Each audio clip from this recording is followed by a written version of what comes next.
Gaji besar tidak menghentikan korupsi. Moral yang mati, empati yang mati, ketidakadaan keberpihakan kepada rakyat, gila duit, gila hormat, itu semua yang melenggangkan korupsi. Duit seberapapun gak akan ada habisnya buat kalian. Karena kalian itu udah kaya luar biasa.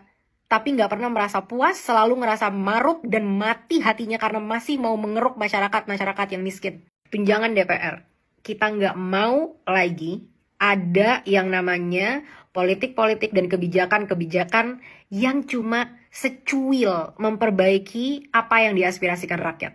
Kita mau ini dibikin secara sangat transparan. Kita sudah mendengar ya, aku sangat hati-hati dalam menyebut nama karena situasinya sedang tidak memungkinkan. Tapi aku menonton salah satu parlemen yang saat itu bilang kalau ya semua tunjangan itu kan ada hitungannya. Semua tunjangan itu kita sudah ada hitung-hitungannya.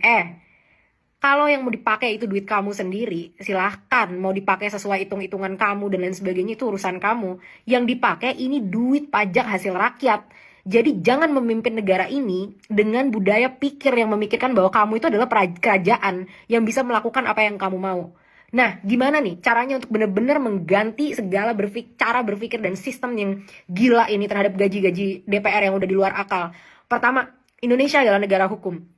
Jadi apapun yang kita bikin nanti harus disahkan secara hukum. Kenapa? Karena mereka yang bikin hukum-hukum itu sendiri, teman-teman. Jadi dengan seenak-enaknya mereka bisa melegalkan segala sesuatu sesuai dengan hukum yang ada yang berpihak kepada mereka. Dan ini sudah menjauhi dari prinsip ya. Immanuel Kant pernah berkata dasar hukum adalah kemanusiaan dan keadilan. Jadi bukan kepentingan orang-orang yang pengen memperkaya dirinya sendiri. Dan nanti tunjangan-tunjangan ini harus disahkan di UU nomor 12 pasal 7 ayat 2, bahwa ini nanti dimulai dari DPR dan akan berpengaruh kepada segala ke bawah-bawahnya, peraturannya, kementerian, dan lain sebagainya. Semua harus berdasarkan keadilan kepada rakyat, anggaran-anggaran itu sendiri.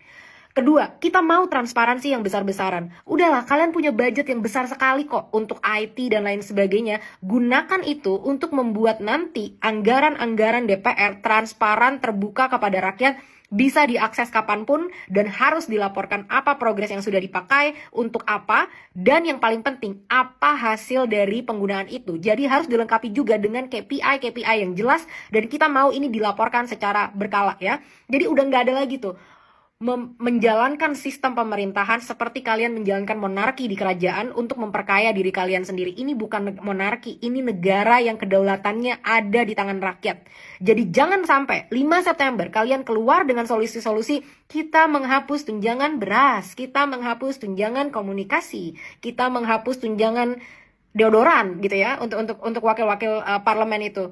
Kita mau jelas transparansi, semua tertulis dan semua harus sesuai dengan asas keadilan dan kesejahteraan untuk rakyat yang akan dibekukan juga jadi undang-undang yang secara legal. Nggak cuma DPR, semua kementerian pun harus melakukan ini. Karena yang praktek-praktek gila anggaran ini nggak cuma terjadi di DPR, teman-teman. Sama kok dengan Kementerian Keuangan misalkan yang tunjangannya bisa 300 kali lipat. Dan dulu katanya ini adalah dibuat untuk menghindari adanya praktek korupsi. Dengan logika yang sama, aku tanya, departemen apa yang paling korupsi? Yang korupsinya terbesar di Indonesia?